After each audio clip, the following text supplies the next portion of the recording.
મિત્રો, આજે ઉના તાલુકાની વાત કરશું.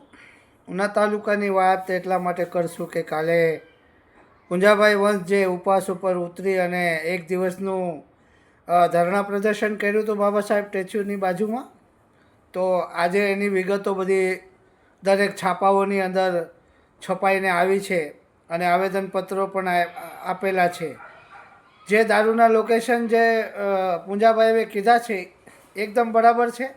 હજી ક્યાંક ને ક્યાંક ઘણા લોકેશનો બાકી રહી ગયા છે, કારણ કે કેસી રાઠોડની ઓફિસની સામે જે ખેતલા બાપાની ચાની જે રેકડી છે એની પાછળ દેશી દારૂનો બહુ મોટો ભઠ્ઠો જ પણ ચાલતો હશે, મારા ખ્યાલથી રૂમ છે એની અંદર. તો તમે જોઈ શકો છો, ત્યાંથી બહુ દૂરી નથી. ત્યાં પણ એક લોકેશન પૂજાભાઈ ભૂલી ગયા છે. બીજું લોકેશન છે એ ચાર થાંભલાની અંદર મચ્છી માર્કેટ, પહેલાં ત્યાં પણ એક લોકેશન ભૂલાઈ જાય છે.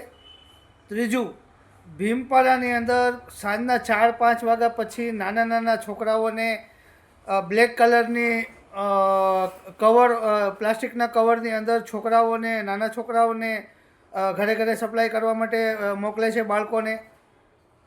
ચોથા નંબરનું, હવે જે મોટામાં મોટે બુટલેગર છે દેલવાડા રોડ, પૂંજાભાઈએ નામ લીધું, પણ દેલવાડા રોડ ઓકે, પણ દિલવાડા રોડની અંદર વિદ્યાનગર એરિયો છે. વિદ્યાનગરની અંદર બુટલેગરનું નામ છે, તમે સમજી શકો છો કે બહુ મોટું નામ છે.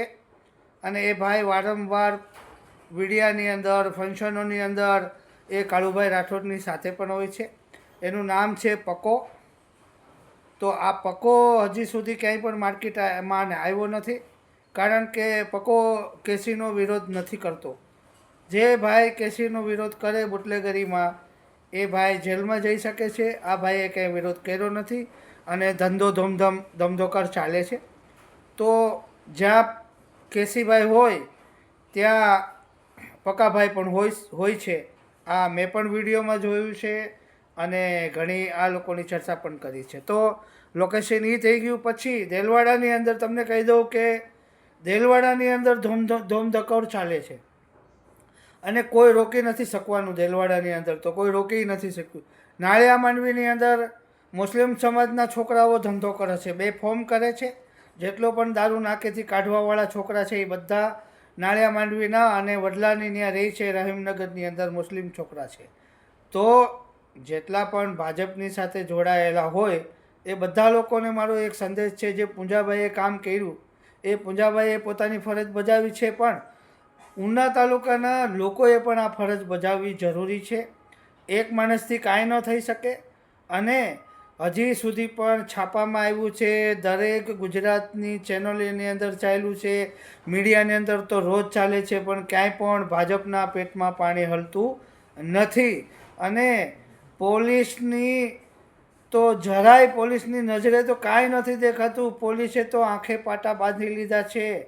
એટલે હવે હું એક ચોખ્ખી વાત કરવા જઈ રહ્યો છે કે જ્યાં સુધી પ્રશાસન કામ નહીં કરે, ગુજરાતની સરકાર કામ નહીં કરે, કેન્દ્ર સરકાર કામ નહીં કરે, કારણ કે કેન્દ્રમાં પણ એની સરકાર, એ સાંસદ પણ એની સરકાર, બધામાં એનું જ ગોઠવાયેલું છે. એટલે મને નથી લાગતું કે કેસી રાઠોડને કાંઈ પણ પૂછપરછ પણ કરવામાં આવે.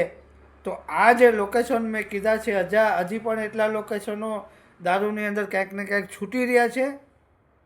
તો પૂંજાભાઈ વંશને હું હજી એક વિનંતી કરીશ કે પૂંજાભાઈ, જે તમે કામ કર્યું છે એ તો સારું જ કર્યું છે, પણ તમારી સાથે માણસો જોડાવામાં કેમ નથી હજી પણ અચકાય છે. ક્યાંય પણ ઉના તાલુકાના માણસો તમારી સાથે બેસવામાં ખૂબ અચકાય છે, કારણ કે બહુ ઓછી સંખ્યામાં માણસો હતા. તો ક્યાંક ને ક્યાંક ઉનાની પ્રજાને પણ આ કાળુભાઈ રાઠોડની જરૂર છે એવું મને લાગ્યું. છતાં પણ હું આ વિડીયોના મારફતથી અને આ એક વાત કહેવા માગું છું, કારણ કે હું ઉના તાલુકાનો નાગરિક છું, હું ગુજરાતનો નાગરિક છું અને હું જાગૃત નાગરિક છું. એટલે મેં કમથી કમ 7 મહિનાની કે 6 મહિનાની અંદર કમથી કમ 45 વિડીયો આ રીતે જ બનાવ્યા છે. કાળુભાઈ રાઠોડના બારામાં જ બનાવ્યા છે. કાળુભાઈ રાઠોડની ઓફિસની આસપાસમાં પણ સમજી લો કે એ એક ઓફિસની આસપાસમાં અને ઓફિસની સામે જે દરવાજાની પાસે જે ધોકા અને પાઇપો અને જે અમુક લોખંડના પાઇપો પણ રાખવામાં આવ્યા હતા એ બારામાં પણ મેં વિડીયો બનાવ્યો હતો. તો ખબર નહીં હવે તો એ લેવાનું હશે કે નહીં લેવાનું હોય, પણ કહેવાનો અર્થ એ છે કે ઉના તાલુકાની અંદર જે લોકેશન પ્રમાણે પોલીસને અમે લોકેશન આપી દીધા છે અને મટકા વરલી તો જે આજે જે વરલી મટકાના જે ધંધો છે એ તો બેફામ ચાલે છે. એ કેસરિયા સુધી ફેલાયેલો છે અને માડગામ સુધી ફેલાયેલો છે અને ત્યાંથી તમે જાતા જાઓ તો ડોળાસા લઈને કોડીનાર સુધી ફેલાયેલો છે. એમાં તો ધીનુ ભગા પણ સામેલ હોય, એમાં કેસી રાઠોડ સામેલ હોય, એમાં બધાને હપ્તા જતા હોય ત્યારે જ બધા આંકડા લખવાવાળા લખી શકે છે.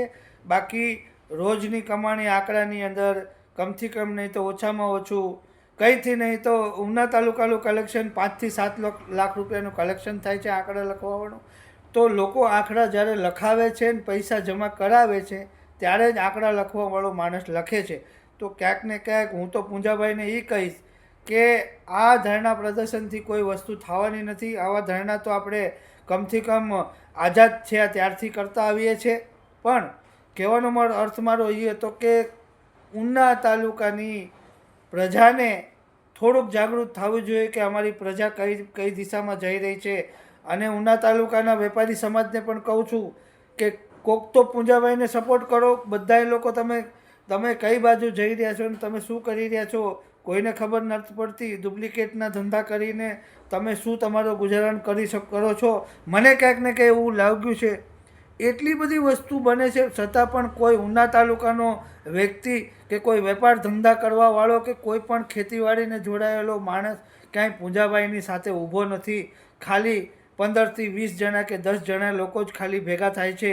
એટલો મોટો મુદ્દો ઉપાડ્યો છે કે પરિવારો બરબાદ થઈ ગયા છે અને વિધવાઓ બહેનો બની રહી છે ત્યાં સુધીનું કીધું છે. તોય પણ હજી પણ ઉના તાલુકાના કોઈ પણ વર્ગ ઉના તાલુકાના માણસો ક્યાંય પણ બહાર નીકળતા નથી. જેટલા પણ ત્યાં બેઠા હતા એ બધા આજુબાજુના ગામડાના આવીને થોડા ઘણા માણસો બેઠા હતા. બાકી સ્થાનિક લોકો તો મને નથી લાગતું કે કાંઈ મને તો કોઈ દેખાણું નહીં. તો આ રીતે સરકાર નહીં ચલાવવા દેવામાં આવે અને સરકાર જો આ રીતે ક્યાંય પણ એક્શન ન લે તો હવે ગામડાના લોકોને અમે જાગૃત કરી ગામડે જશું અને ગામડાઓની અંદર દારૂ દફરની જ અમે દારૂની આ ડ્રગ્સની જ અમે સભાઓ કરશું. અમે રાજકીય સભાઓ કરશો નહીં અને આ રીતે લોકોને જાગૃત કરીને અમે ઉનામાં ભેગા કરશું. અને જ્યાં લોકેશન જેટલા લોકેશન પણ જી ગામડાની અંદર અમને અત્યારે મોબાઈલ ઉપર ને ફોન ઉપર આવી રહ્યા છે ગામડાઓમાંથી. અને હવે તો સરપંચો પણ આવી ગયા છે માર્કેટમાં કે કયા ગામની અંદર સરપંચ જ ધંધો કરાવે છે એ પણ ગામડાઓ અમારી નજરમાં આવ્યા છે. તો આ ગામડાની અંદર પણ અમે હવે જનતા રેડ કરશું અને અમે પોતે જ ફરિયાદી બનશું. જ્યાં સુધી પૂંજાભાઈ તમે પોતે જ ફરિયાદી નહીં બનો કોઈ પણ વસ્તુના ત્યાં સુધી આ વસ્તુ થવાની નથી.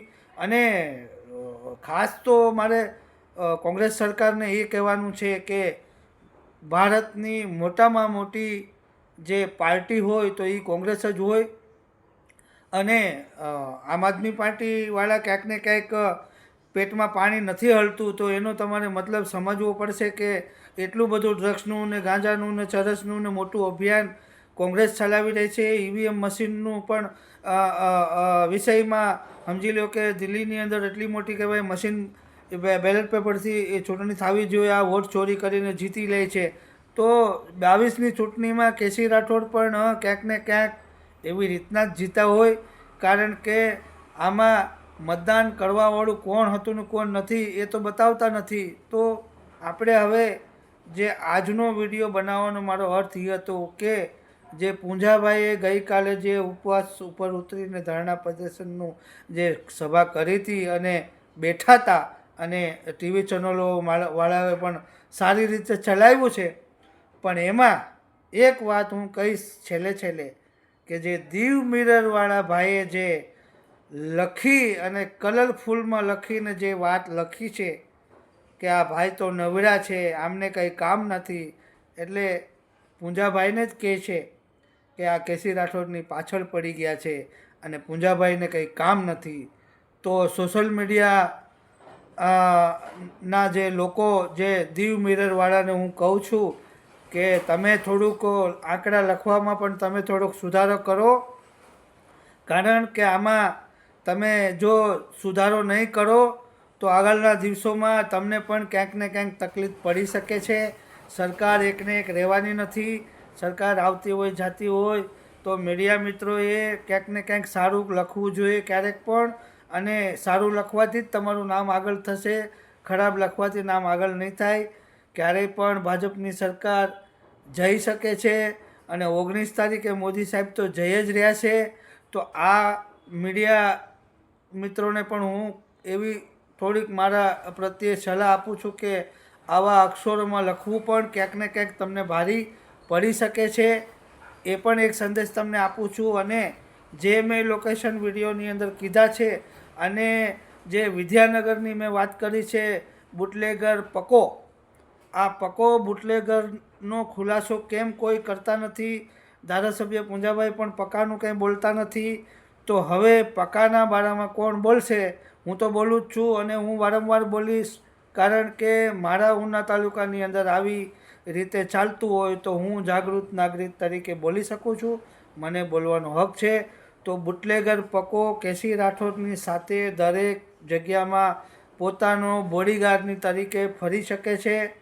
તો એ બુટલેગર પણ છે, અને પક્કો એનું નામ છે. અને એ લોકેશન તમારે વિદ્યાનગરની અંદર ગમે ત્યારે પણ મળી શકે છે. મોટામાં મોટે પાયે ધંધો કરે છે આ વ્યક્તિ બુટલેગર પકો.